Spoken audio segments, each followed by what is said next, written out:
Hello everyone, welcome to my YouTube channel.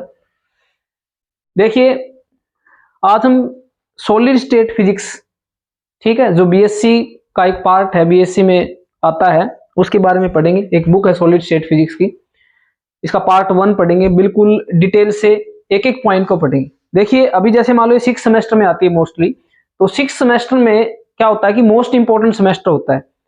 पहले मैं आपको इसका बता देता हूं कि मोस्ट इंपोर्टेंट सेमेस्टर क्यों होता है, क्योंकि अगर इस सेमेस्टर में आप अच्छे नंबर लेके आएंगे तो आपको आगे जैसे एमएससी एंट्रांस एग्जाम देते हैं आप, तो वहां पर आपको दिक्कत नहीं आएगी, क्योंकि मोस्टली जो सिलेबस होता है वो 5th और 6th सेमेस्टर में से आता है। तो जितनी भी यूनिट अगर आप पढ़ रहे हैं वो आप डिटेल से पढ़िए, मतलब प्रत्येक चीज को आप बारीकी से पढ़ेंगे, उसके क्वेश्चन करेंगे, न्यूमेरिकल करेंगे, तो आपको क्या होगा, उस पर पकड़ मजबूत होगी। और दूसरी चीज ये है कि अगर आप शुरुआत से अगर पढ़ रहे हैं तो आपको लास्ट में बर्डन नहीं होगा जब एग्जाम आएंगे। मेन बात ये होती है कि जब एग्जाम के टाइम पर बहुत सारे स्टूडेंट बर्डन में आ जाते हैं, अभी मैं इंपॉर्टेंट क्वेश्चन, तो आप शुरुआत से अगर डिटेल से करना चाहते हैं तो हमारे चैनल को जरूर से जरूर हमारे चैनल के साथ जुड़िए।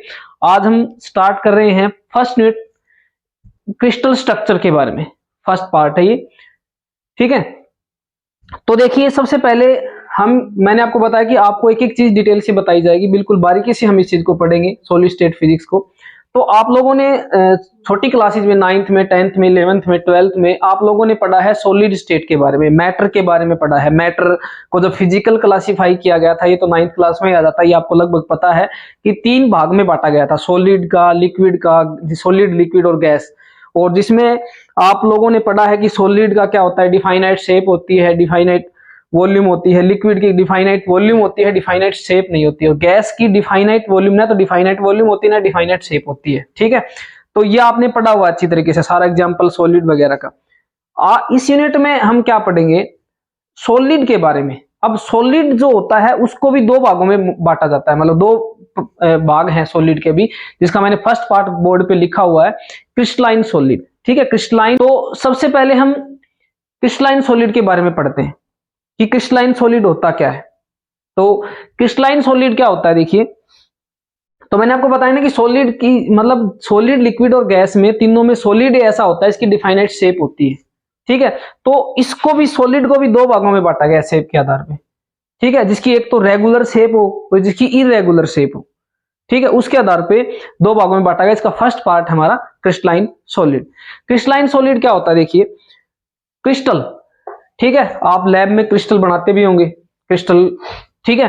तो क्रिस्टलाइन सॉलिड क्या होता है, देखिए, मतलब जो वह सॉलिड जिनका रेगुलर और पीरियोडिक अरेंजमेंट होता है एटम का, इसमें 3 डायमेंशनल पैटर्न में, जब हम एटम को 3 डायमेंशनली उसको अरेंज करें, 3 डायमेंशनली अरेंज करें, तो उसका जो पैटर्न आए वो रेगुलर आए, ठीक है, रेगुलर पैटर्न कह सकते हैं हम, रेगुलर अरेंजमेंट, रेगुलर ज्योमेट्री कह सकते हैं, उसको हम बोलते हैं क्रिस्टलाइन सॉलिड।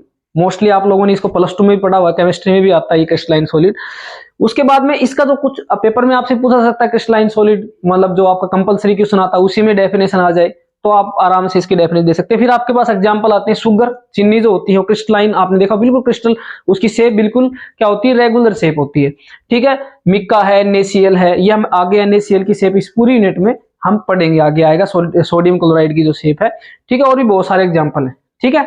अब देखिए, क्रिस्टलाइन सॉलिड को, क्रिस्टलाइन सॉलिड की क्या क्या प्रॉपर्टीज हैं, क्या क्या कैरेक्टरिस्टिक्स हैं, वो हम पढ़ेंगे। देखिए, क्रिस्टलाइन सॉलिड जो होता है वो क्या, सबसे पहले उसकी पहली प्रॉपर्टी क्या होती है, तो पहली बात तो देखिए, मैंने इसमें प्रॉपर्टी लिखी नहीं है, क्रिस्टलाइन सॉलिड को ही ट्रू सॉलिड बोलते हैं, ठीक है, क्रिस्टलाइन सॉलिड को पहली बात तो ट्रू सॉलिड बोलते हैं, ठीक है। इसमें क्या होता है, सबसे पहली प्रॉपर्टी देखिए, इसकी ज्योमेट्रिकल शेप क्या होती है, डिफाइनाइट होती है। ये तो आपको पता ही है कि जब रेगुलर अरेंजमेंट है पार्टिकल का, डिफाइनाइट ज्योमेट्रिकल शेप होती है, ठीक है। उसके बाद में डिफाइनाइट ज्योमेट्रिकल शेप, या फिर आप बोल रहे रेगुलर ज्योमेट्रिकल शेप का मतलब क्या होता है, जैसे मान लीजिए आपको एक सिंपल एग्जांपल लेके बताते हैं, देखिए, ये आपको पता है, ये लगा लो, ये लगा लो, इनका ये शेप आपको पता है, इनको मैथ में क्या कहते हैं, तो ये तो रेगुलर होगी, और अगर इसको मैं ऐसे लिख देता हूं तो इस शेप का तो अपने को पता नहीं क्या है, ये इरेगुलर होगी, ठीक है। तो इस तरह से इसकी जो शेप होती है वो डिफाइनाइट होती है, ठीक है। इसकी शेप जो होती है वो क्या होती है, डिफाइनाइट होती है, रेगुलर होती है, सॉलिड है definite geometrical shape. Second property क्या है, इनका जो ऑर्डर ऑफ अरेंजमेंट होता है, लॉन्ग रेंज भी हो सकता है, क्रिस्टल सॉलिड में 3 डायमेंशन में लॉन्ग रेंज ऑर्डर होता है, और फ्लैट सरफेस से बाउंडेड होते हैं। ये आपको पता कि जब इनकी फिक्स शेप होगी, बाउंड्री फिक्स होती है इनकी, तो सरफेस क्या होगा, फ्लैट ही होगा। ठीक है, तो इस तरह से हम कह सकते हैं ये तीसरी प्रॉपर्टी। चौथी प्रॉपर्टी आप ये भी कह सकते हो, they are called the true solid. ये एक्चुअल में जो सॉलिड है ट्रू सॉलिड बोलते हैं। ठीक है, जैसे हम आगे अगले पार्ट में पढ़ेंगे, आपको बताऊंगा इसकी प्रॉपर्टी। तो अभी हम क्रिस्टलाइन सॉलिड की अगली प्रॉपर्टी पढ़ते हैं। ठीक है, तो देखिए इसमें क्या होता है, अगली जो प्रॉपर्टी है वो क्या है, दे आर एनिस्ट्रोपिक इन नेचर। ठीक है, एनिस्ट्रोपिक इन नेचर, एनिस्ट्रोपिक इन नेचर। देखिए इसका क्या मतलब होता है एनिस्ट्रोपिक का, इसका मतलब ये होता है कि जो आपकी इस सॉलिड की जो फिजिकल प्रॉपर्टीज है, कौन सी प्रॉपर्टी, फिजिकल प्रॉपर्टी। ठीक है, हमने 3 प्रॉपर्टी और इसकी डेफिनेशन पढ़ ली है। अब हम अगली जो प्रॉपर्टीज हैं वो पढ़ रहे हैं। इसका मतलब ये होता है जितनी भी फिजिकल प्रॉपर्टी जैसे रिफ्रैक्टिव इंडेक्स है, थर्मल कंडक्टिविटी है, अलग अलग डायरेक्शन में अलग अलग होंगी। ठीक है, अलग अलग डायरेक्शन में अलग अलग, मतलब सेम नहीं होगी, किसी डायरेक्शन में कुछ मिले, किसी डायरेक्शन में सेम वैल्यू नहीं होगी, अलग अलग डायरेक्शन में अलग अलग होगी फिजिकल प्रॉपर्टी। ये आइनोट्रोपिक नेचर इसको हम कह सकते हैं, किसका होता है, क्रिस्टलाइन सॉलिड का। उसके बाद में इनका मेल्टिंग पॉइंट क्या होता है, शार्प मेल्टिंग पॉइंट होता है।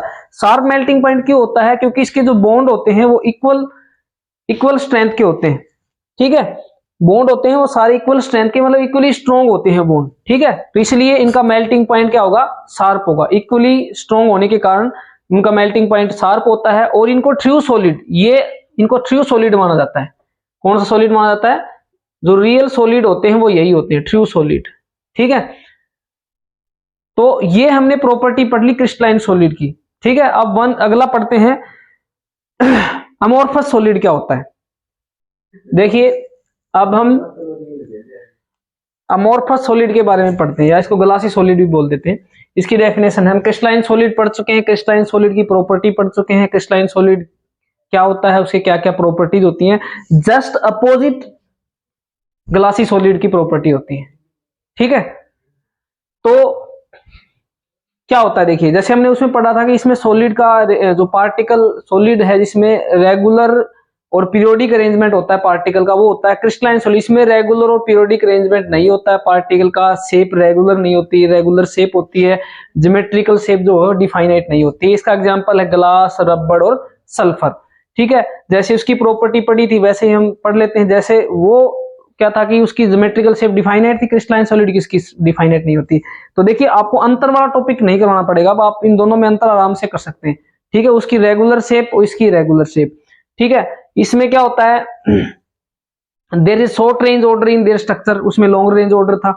ठीक है, इसमें फ्लैट सरफेस से बाउंड नहीं होगा क्योंकि शेप ही रेगुलर नहीं होती इसकी। ठीक है, they do not have a sharp melting point, sharp melting point नहीं होता इसका, क्योंकि इसके जितने भी बॉन्ड होते हैं उसका sharp melting point, crystalline solid का शार्प मेल्टिंग पॉइंट इसलिए था जितने भी बॉन्ड होते हैं वो इक्वली स्ट्रॉन्ग होते हैं।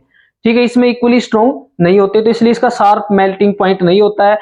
दे are isotropic in nature, isotropic होता है नेचर के अंदर। आइसोट्रोपिक का मतलब मैंने आपको जैसे एनिसोट्रोपिक का बताया था, वैसे ही आइसोट्रोपिक का क्या मतलब होता है, जितनी भी फिजिकल प्रॉपर्टीज होंगी, थर्मल कंडक्टिविटी, जितनी भी फिजिकल प्रॉपर्टीज होंगी वे क्या होंगी, उन सभी डायरेक्शन में सेम रहेंगी, ऑल डायरेक्शन में। उसमें क्या था, उसमें अलग अलग रहेंगी। ठीक है, एनिसोट्रोपिक में। ठीक है, इनको सुपर कूल्ड लिक्विड बोलते हैं। उनको क्या बोला था, ट्रू सॉलिड। ठीक है, ग्लासी सॉलिड को ठीक है क्या बोलते हैं, सुपर कूल्ड लिक्विड बोलते हैं। जैसे आपने पढ़ा हुआ प्लस 2 क्लास में, विंडो जो होती हैं, जो ओल्ड होम होते हैं उनकी जो विंडो होती है वो थिकर विंडो पेन होते हैं, जो थिकर होते हैं, बॉटम से थिकर होते हैं। उसका रीजन क्या होता है कि धीरे धीरे इसलिए इसको सुपर कूल्ड लिक्विड बोला जाता है। ठीक है, कि जो खिड़कियां, जो कांच होता है, वो खिड़कियों का ग्लास जो होता है वो नीचे से थिकर होता है, तो वो लिक्विड जो है, वो जो सॉलिड है वो फ्लो कर गया, और ग्लास आपको पता वो इसी में आता है। ठीक है, इसलिए इसको सुपर कूल्ड लिक्विड बोला जाता है। उसको ट्रू सॉलिड हमने क्रिस्टलाइन सॉलिड को बोला। तो ये क्वेश्चन प्लस 2 क्लास में भी आता है आपके केमिस्ट्री में। ठीक है, तो अभी हमने 2 टॉपिक पढ़े हैं, क्रिस्टलाइन सॉलिड और एम्फोरस सॉलिड। ये हमारा जस्ट एक स्टार्टिंग पार्ट था। तो मैंने आपको जैसे पहले शुरुआत में बताया था कि आप जितना डिटेल से पढ़ेंगे, ये तो चलो डेफिनेशन, आप जितना डिटेल से पढ़ेंगे उतना ही आपको ज्यादा से ज्यादा फिजिक्स आएगी। तो सुपर कूल्ड लिक्विड बोला जाता है। ठीक है, कि जो खिड़कियां, जो कांच होता है, वो खिड़कियों का ग्लास जो होता है वो नीचे से थिकर होता है, तो वो लिक्विड जो है, वो जो सॉलिड है वो फ्लो कर गया, और ग्लास आपको पता वो इसी में आता है, ठीक है, इसलिए इसको सुपर कूल्ड लिक्विड बोला जाता है। उसको ट्रू सॉलिड हमने क्रिस्टलाइन सॉलिड को बोला। तो ये क्वेश्चन +2 क्लास में भी आता है आपके केमिस्ट्री में, ठीक है। तो ये वाला जो पोर्शन है याद है। तो अभी हमने 2 टॉपिक पढ़े हैं, क्रिस्टलाइन सॉलिड और एम्फोरस सॉलिड। ये हमारा जस्ट एक स्टार्टिंग पार्ट था। तो मैंने आपको जैसे पहले शुरुआत में बताया था कि आप जितना डिटेल से पढ़ेंगे, ये तो चलो डेफिनेशन, आप जितना डिटेल से पढ़ेंगे उतना ही आपको ज्यादा से ज्यादा फिजिक्स आएगी। और जब आप 6 सेमेस्टर के बाद में जब आप किसी कंपटीशन एग्जाम में, एंट्रेंस एग्जाम देने जाएंगे, यूनिवर्सिटीज का एग्जाम देने जाएंगे, वहां आपको कोई दिक्कत नहीं आएगी अगर आपने डिटेल से पढ़ा है। 6 सेमेस्टर, 5th सेमेस्टर तो अभी गया, 6 सेमेस्टर अगर आपने डिटेल से पढ़ा है तो भी अच्छी तरह से।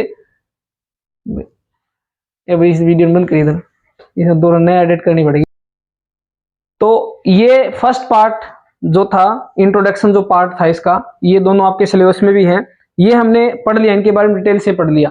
आपसे कंपलसरी क्वेश्चन पूछ जाता है, उसमें भी आपसे पूछ सकता है एग्जाम में भी, ग्लासी सॉलिड क्या होता है, क्रिस्टलाइन सॉलिड क्या होता है, इसके बारे में, इसकी प्रॉपर्टीज के बारे में आपसे पूछ सकता है। तो जैसे मैंने शुरुआत में बताया था, एक इंपॉर्टेंट क्लास है ये, इंपॉर्टेंट सेमेस्टर है। तो आपको जितने भी इसमें टॉपिक्स हैं वो बिल्कुल डिटेल से, जैसे अभी ये करवाया, इससे भी ज्यादा डिटेल से आपको करवाया जाएगा। बस ये है कि आप अच्छी तरह से इस चैनल को देखते रहिए, आध या पूर्ण घंटा निकालिए, आपको डेफिनेटली फायदा होगा एग्जाम के लिए। हम जल्दी अगला टॉपिक लेके आएंगे। धन्यवाद।